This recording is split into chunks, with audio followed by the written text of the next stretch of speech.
Hi, what's up guys? Have you ever mistakenly bought one of those coffee packs and it turned out to be coffee capsules? But the problem is you don't have the machine for the coffee capsules. Do not throw the capsules away, as you can make coffee with coffee capsules without the coffee machine. For a start, you will need a good coffee filter and a cup. Or you can also use the paper type of coffee filter that you can get from supermarket. Once you're ready, cut the cover of the coffee capsule.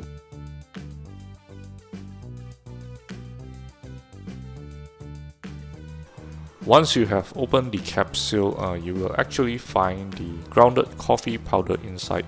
Remove whatever packaging that is blocking the powder.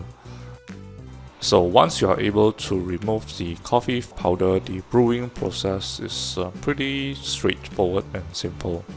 So you will need to add the coffee into the filter and brew the coffee with hot water.